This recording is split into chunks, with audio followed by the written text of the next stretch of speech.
Assalamualaikum warahmatullahi wabarakatuh. Hai, halo, ketemu lagi sama Bu Emma dalam pelajaran matematika. Kali ini kita akan membahas materi yang baru ya, yaitu tentang persamaan kuadrat.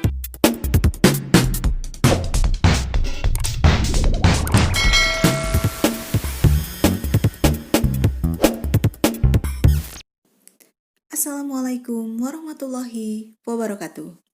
Halo semuanya, senang sekali bisa menjumpai Anda semua masih di channel Emma Rosina Dewi, dan kali ini saya akan berbagi tentang bagaimana cara untuk bisa menampilkan presentasi yang efektif.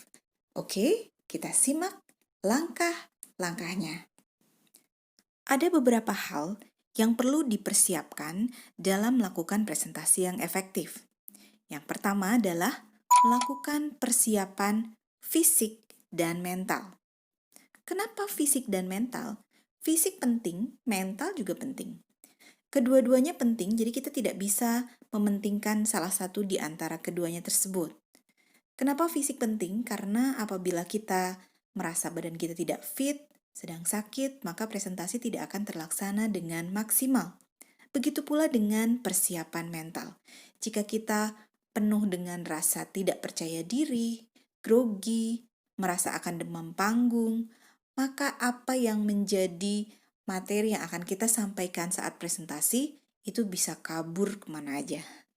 Nah, makanya persiapan fisik dan mental ini menjadi hal yang sangat penting untuk kita persiapkan dalam melakukan presentasi yang efektif. Yang kedua adalah menyiapkan atau membuat bahan tayang. Mengapa bahan tayang ini penting? Karena ini akan membantu sebagai bentuk visualisasi dari apa yang disampaikan oleh pemateri. Oh ya, pemateri itu dikenal juga dengan nama presenter. Sedangkan orang yang mendengarkan itu dikatakan sebagai audiens. Kembali lagi ke bahan tayang. Bahan tayang ini bisa berupa gambar atau video atau berupa slide presentasi. Nah, untuk slide presentasi ini biasanya kita menggunakan PowerPoint, walaupun masih banyak juga aplikasi lainnya. Lalu bagaimana cara menyiapkan slide presentasi yang baik dan menarik? Nanti akan kita simak di sesi pembuatan slide PowerPoint.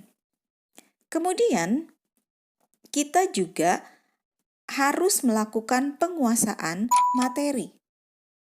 Apabila kita tidak menguasai materi yang akan kita sampaikan, bisa dibayangkan nanti ketika kita sudah berdiri di depan, apa yang akan dilakukan. Nah, itu ya. Jadi kita benar-benar harus melakukan persiapan sebaik mungkin. Harus mempelajari lagi apa yang akan kita sampaikan kepada audiens. Dan kita juga harus siap apabila audiens bertanya kepada kita seputar materi yang kita sampaikan.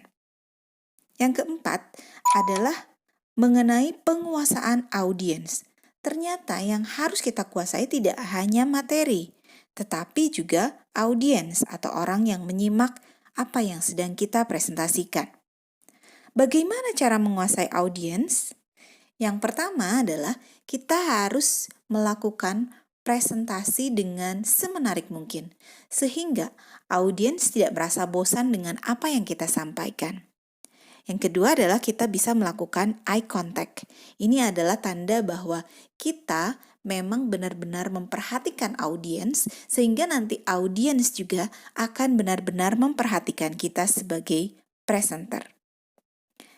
Apa yang terjadi atau apa yang harus kita kuasai apabila mungkin di tengah-tengah kita menyampaikan materi, audiens merasa boring? Tidak ada salahnya kita bisa melakukan ice breaking agar suasana kembali menjadi refresh dan stres atau ketegangan yang terjadi pada saat kita melakukan presentasi setelah sekian lama atau sekian menit, sekian jam lamanya, bisa kembali membuat suasana di ruangan saat kita melakukan presentasi bersama audiens itu menjadi lebih ceria dan lebih segar lagi. Selanjutnya, yang kelima adalah kita juga harus menyiapkan dan menguasai sistematika penyampaian materi. Tentu saja ini diawali dengan pembukaan, kemudian dilanjutkan dengan isi materi, dan yang terakhir adalah penutup. Apa yang bisa kita informasikan atau kita berikan pada saat pembukaan? Tentu saja salam, perkenalan diri, lalu apa topik yang akan kita bawakan, dan latar belakang atau tujuan mengapa topik tersebut kita ambil. Isi materi tentu saja merupakan paparan inti dari topik presentasi kita, dan bisa diakhiri dengan penutup, yaitu berupa ucapan terima kasih atau berupa penghargaan terhadap audiens yang sudah begitu antusias menyimak materi kita. Dan bisa juga dengan sesi tanya jawab. Oke, itu diantaranya beberapa hal yang perlu dipersiapkan dalam melakukan presentasi yang efektif. Demikianlah beberapa hal yang harus kita perhatikan baik-baik sebelum kita melaksanakan presentasi. Adapun bagaimana cara membuat slide presentasi dan apa saja yang harus diperhatikan saat kita membuat slide presentasi bisa disimak di video selanjutnya. Terima kasih atas perhatiannya. Assalamualaikum warahmatullahi wabarakatuh.